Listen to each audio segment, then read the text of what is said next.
What's going on, everybody? Welcome back to the Pack-A-Day Podcast. I'm your host, Andy Herman. You can follow me on Twitter at Andy Herman NFL. Thanks so much for joining me today. Before I get started, a huge thank you to Jacob Westendorf for filling in for me yesterday.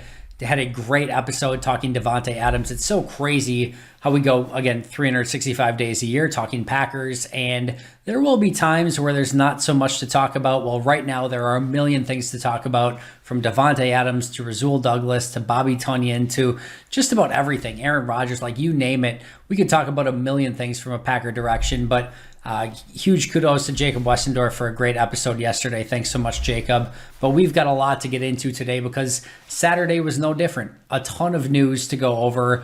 Two big signings for Green Bay, including the return of Rasul Douglas as well as the return of Bobby Tonyan. So let's start off with Rasul Douglas because this is a major signing. And as I mentioned over the course of the last week or so, as free agency started, I didn't exactly expect myself to be on the Green Bay has got to find a way to sign Rasul Douglas train. But as like free agency kicked off, I just really found myself wanting Rasul Douglas back. I really wanted to see this Eric Stokes, Jair Alexander, Rasul Douglas cornerback group come together, play together, and see what they're capable of for hopefully the course of a season. Hopefully there's no injuries. But this begs the question, right?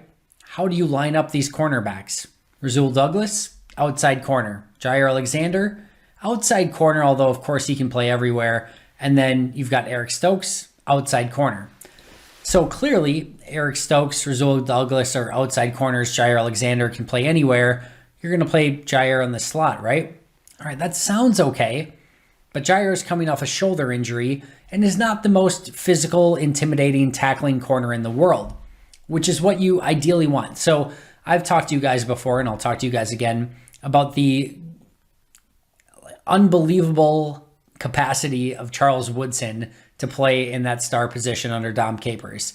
Charles Woodson is the dream star corner.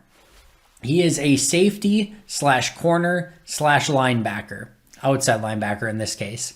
He has the ability to play deep and range all over the field. He has the ability to play man and zone and corner and read a quarterback like no other. And he has the ability to blitz off the edge, set the edge, do anything you want as basically like an outside linebacker. That's your ideal star corner. Somebody that has range, that can cover man-to-man, that can cover in zone, that can set the edge, that can basically be another outside linebacker. And as I look at Jair Alexander, can he cover? Yes. Does he have range? Yes. Does he have speed? Absolutely. Can he set the edge? Not quite. Is he a great tackler / intimidator on the outside? Not quite. Is he a great blitzer? Not quite.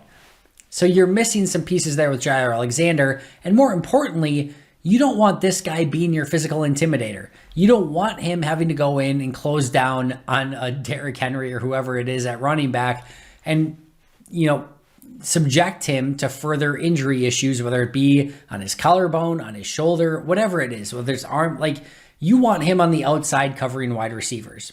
So Eric Stokes is an outside guy. Rasul Douglas is an outside guy. Neither of them really play inside all that well. So you've got three really good corners, none of them perfectly suited for the inside. What do you do in that scenario? And I had multiple people ask me on Saturday, all right, Andy, who plays the slot? And I think there's a strong possibility that Green Bay's true slot corner is not on the roster quite yet, or just isn't one of the three corners that we've been discussing up until this point. Maybe it's Darnell Savage. I'm not a huge believer as Darnell Savage as a star. Maybe Shannon Sullivan's back. Maybe they draft somebody in the first couple of rounds who can be a hybrid safety corner. I'm not sure yet. But I will tell you, I don't like Rasul or Eric Stokes. I like both of those guys on the outside. And Jair, I don't want on the inside on potential running downs because you've got to set the edge. You've got to be the intimidator. You've got to be the physical guy. And I just don't want Jair being that guy. I want him to be the cover corner on the outside. So I think there's a chance, maybe Shannon Sullivan's back, right? And I think there's a chance that ultimately Jair Alexander and Eric Stokes are your primary corners on the outside. And then whether it's a Darnell Savage, a Shannon Sullivan, a rookie, whatever, there's somebody else playing the slot on base downs. Could Rasul Douglas maybe do that a little bit? Maybe. I'm not willing to rule it out entirely. But I think there's a chance that player maybe just isn't quite on the roster yet. However, what I will say is when you get into obvious third and long, fourth and long passing situations, I fully expect Eric Stokes and Rasul Douglas on the outside with Jair Alexander in the slot.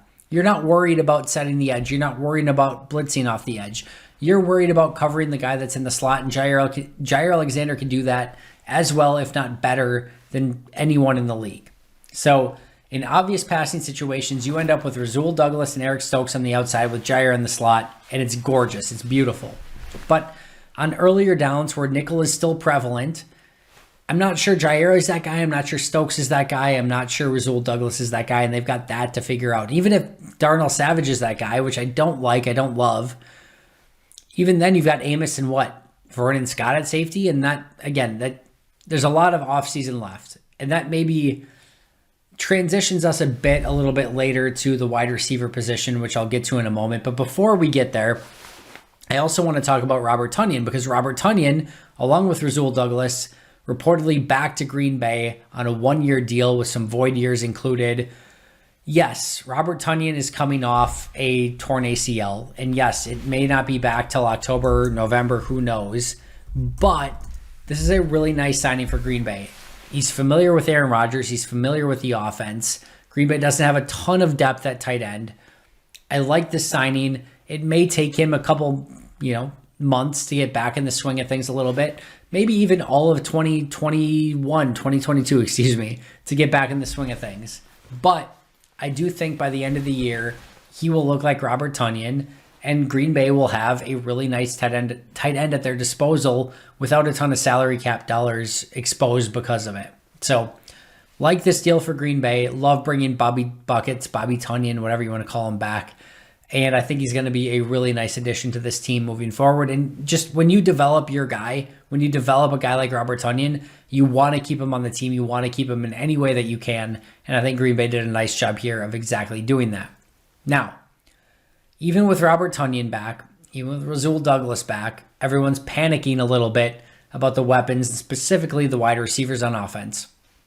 First of all, Robert Woods gets traded from the Rams to the Titans for a 6th-round pick, and immediately everyone's like, why wouldn't you trade a 6th-round pick for Robert Woods? You have a better, or almost as good of a 6th-round pick as the Tennessee Titans. Like, if you need to add in a little bit more, go get Robert Woods. Listen, Robert Woods was probably never on the table. The Rams were not going to do anything to help Green Bay. Green Bay is arguably the number one contender to the Rams to making it to the NFC, making it in the NFC as a representative in the Super Bowl. The Rams are not going to be super exhilarated about the fact of helping that team in any capacity. So they were probably going to ship him to the AFC. If the Green Bay Packers offered a 4th and the Titans offered a 6th, the Rams are probably going to take the 6th from the Titans, and deservedly so. You don't want to give Green Bay any more weapons or ammunition. That's not what you want to do as the Rams. So Robert Woods goes to the Titans for a 6th-round pick. And again, if anyone had any thoughts of, Green Bay should have done that, there's no way the Rams are giving up Robert Woods to the Packers when Green Bay desperately needs weapons.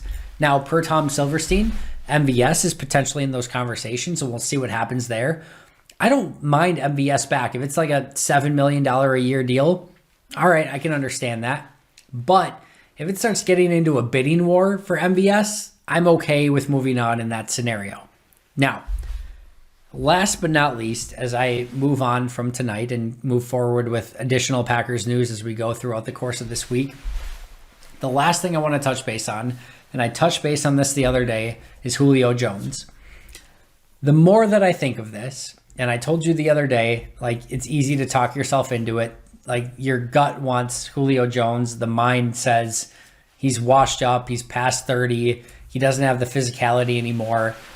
If you can get Julio Jones at a cheap price, and I don't know that you possibly could, but I just see a potential scenario where Julio comes to Green Bay with the opportunity to play with Aaron Rodgers, and he just says, you know what? I need to revitalize myself. I need to be the guy. I need to be in the best shape of my career. And if I can go out and be a major target for Aaron Rodgers, we can win a Super Bowl. And I just see Julio going all out in that scenario to be the guy for Aaron Rodgers. Now, if it's a ton of money, I'm out.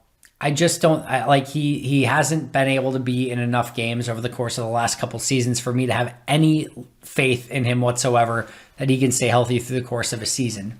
But if you get him on the cheap and you can get him back or get him to playing with Aaron Rodgers with a chance to go to a Super Bowl with one of the best, like the back-to-back MVP, I feel like on a cheap deal, he will come through for you and really work his way into being that guy on this roster.